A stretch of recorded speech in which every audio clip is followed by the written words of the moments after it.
Hi అండి, welcome to our channel. ఈరోజు పులగం తయారు చేయబోతున్నానండి. దీంట్లోకి పల్లీ చట్నీ చేస్తున్నానండి. ఇది తెలంగాణ సైడు ఎక్కువ చేసుకుంటారండి. దీనికి ముందుగా ఒక గ్లాసు బియ్యానికి, రేషన్ బియ్యం అయినా పర్వాలేదు, మామూలు సోనా మసూరా రైస్ అయినా పర్వాలేదండి. ఈ గ్లాస్తో ఒక గ్లాసు బియ్యానికి 3/4 గ్లాసు పొట్టు పెసలు వేసి 1 గంట ముందే నానబెట్టుకోండి. చూడండి, ఇలా నానబెట్టి పెట్టుకోవాలి. పొట్టు పెసలే వేసుకోవాలండి, మామూలు పెసలు పప్పు వేసుకోకూడదు. పొట్టు పెసలతో చేసుకుంటేనే ఇది టేస్ట్ బాగుంటుంది.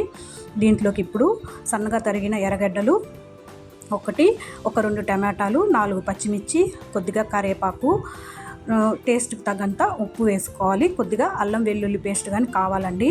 ఇప్పుడు తయారీ విధానం చూద్దాం. ముందుగా కుక్కర్ పెట్టుకొని స్టవ్ మీద ఇందులోకి మీరు నెయ్యి అన్నా వేసి చేసుకోవచ్చు, లేకపోతే నెయ్యి ఇష్టం లేదు అనుకున్నోళ్ళు ఆయిల్ వేసి కానీ చేసుకోవచ్చండి. కానీ నెయ్యితో వేసి చేసుకుంటే దీనికి మరింత టేస్ట్ యాడ్ అవుతుందండి. ఇందులోకి ముందుగా కొద్దిగా జీలకర్ర, కొద్దిగా మిరియాలు వేసుకొని ఫ్రై చేసుకోవాలండి. చూడండి, జీలకర్ర మిరియాలు ఫ్రై అయిపోయాక నెయ్యిలో ఇప్పుడు ఇందులోకి తరిగి పెట్టుకున్న ఆనియన్స్ వేసుకోవాలండి. తరిగి పెట్టుకున్న ఆనియన్స్ వేసుకోవాలి. తర్వాత ఇందులోకి తరిగి పెట్టుకున్న పచ్చిమిర్చి వేసుకొని ఫ్రై చేసుకోవాలండి. కొద్దిగా కరివేపాకు వేసుకొని ఆనియన్స్ ఎక్కువ ఎర్రగా వేపుకోకుండా లైట్గా వేపుకోండి. కొద్దిగా ఇంగువ వేసుకోండి. ఇంగువ టేస్ట్ మరింత రుచిని కలిగిస్తుంది. తర్వాత ఆనియన్స్ చూడండి, ఎక్కువ ఎర్రగా వేపుకోవద్దండి, ఇలాగా దోరగా వేగితే సరిపోతుంది. తర్వాత ఇందులోకి 1 టేబుల్ స్పూను అల్లం వెల్లుల్లి పేస్ట్ వేసి అల్లం వెల్లుల్లి పచ్చి వాసన పోయేదాకా దాంట్లో వేపుకోండి.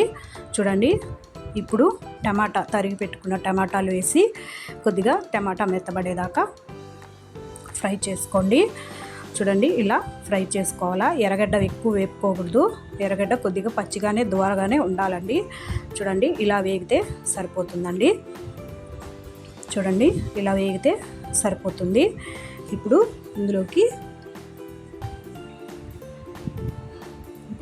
ఇందులోకి ఒక హాఫ్ టీ స్పూను పసుపు వేసుకొని మరలా కలుపుకోవాలండి. చూడండి, ఇలా కలుపుకోవాలా. ఇందులోకి ఇప్పుడు ఇందులోకి ఉప్పు వేసేసుకుందామండి. టేస్ట్కి తగినంత ఉప్పు వేసేసుకోండి.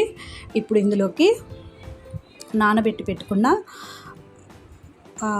పొట్టు పెసలు బియ్యాన్ని వేసేసుకొని ఒకసారి కలుపుకోవాలండి. దీంట్లోకి నీళ్ళు కుక్కర్లో మనము రైస్కి ఎలా పెట్టుకుంటామో 1కి 2 అట్లా వేసుకోవాలండి. ఎక్కువ వేసుకోకూడదు, ఎక్కువ వేసుకుంటే పొంగల్లాగా మెత్తగా అయిపోతుంది. ఇది పులగం కదండి, కొద్దిగా మెతుకుగా ఉంటేనే బాగుంటుందండి, జారుగా ఉంటే అంత బాగుండదు. లాస్ట్లో కొద్దిగా కొత్తిమీర వేసుకొని కుక్కరు మూత పెట్టుకొని ఒక 2 విజిల్లు పెట్టుకుంటే పులగము రెడీ అయిపోతుందండి. ఇప్పుడు దీంట్లోకి పల్లీ చట్నీ తయారు చేసుకుందాం. పల్లీ చట్నీనే కదా, ఏముంది మనం చేసుకుందాంలే అని స్కిప్ చేయొద్దండి. ఈ పల్లీ చట్నీ నేను ఇలా చూపించిన విధంగా చేసుకుంటేనే పులగంలోకి రుచిగా ఉంటుందండి. ముందుగా పల్లీలు వేసి కొద్దిగా ఆయిల్ వేసి ఒక 4-5 ఎండుమిరపకాయలు, కారానికి తగినంత ఎండుమిరపకాయలు, కొద్దిగా కారంగా ఉంటేనే బాగుంటుంది పల్లీ చట్నీ. ఇందులోకి పులగంలోకి పల్లీలు, ఎండుమిర్చి బాగా వేపుకోండి. అది పక్కన తీసి పెట్టేసి తర్వాత అందులోకే ఆ పెనంలోకే మళ్ళా కొద్దిగా ఆయిల్ వేసుకొని కొద్దిగా జీలకర్ర, కొద్దిగా ధనియాలు వేసి వేపుకోండి. జీలకర్ర ధనియాలు కొద్దిగా దోరగా వేపుకోండి. తర్వాత ఇందులోకి ఒక 2 టమాటాలు కోసి వేపుకోండి. ఇట్లా వేపుకోండి. కొద్దిగా పసుపు పొడి కొద్దిగా వేసుకోండి. ఇందులోకి టమాటాలు కొద్దిగా మెత్తబడేదాకా ఫ్రై చేసుకోండి. చూడండి, ఇట్లా నేను చూపిస్తున్న విధంగా ఫ్రై చేసుకోండి. చూడండి, టమాటాలు మెత్తబడిపోయినాయి. ఇప్పుడు ముందుగా వేయించి పెట్టుకున్న పల్లీలు, ఎండుమిర్చి, ఇందులోకి కొద్దిగా చింతపండు, కొద్దిగా తగినంత సాల్టు వేసుకొని మిక్సీ పట్టుకోవాలండి. చూడండి, ఇలా మిక్సీ పట్టుకోవాలా.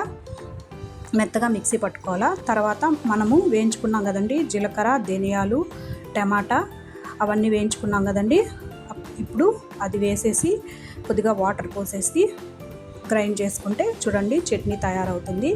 దీన్ని ఇప్పుడు కొద్దిగా ఆవాలు, కరివేపాకు, మినప్పప్పు వేసి పోపు పెట్టుకుందాం. ఇందులోకి ఒక ఆనియన్ తరిగి వేసుకోండి, రుచిగా ఉంటుంది. తర్వాత ఆవాలు, కొద్దిగా మినప్పప్పు, కరివేపాకు వేసి పోపు పెట్టుకుంటే చట్నీ రెడీ అయినట్లే అండి. ఇప్పుడు పులగం చూద్దామండి. చూడండి మూత తీసి చూశాను, 2 విజిల్స్. పులగము రెడీ అయిపోయింది. చూడండి మెతుకుగా ఉంది. ఇప్పుడు ఇది తయారైనట్టే. చూడండి ఈ పులగనికి ఈ చట్నీ కాంబినేషన్ చాలా బాగుంటుందండి. ఇది మీరు ఇంట్లో ట్రై చేసి చూడండి. ఈ నా వంటకాన్ని మీకు నచ్చినట్లయితే ప్లీజ్ లైక్ చేసి, షేర్ చేసి నా ఛానల్ని సబ్స్క్రైబ్ చేసుకోండి. Thank you.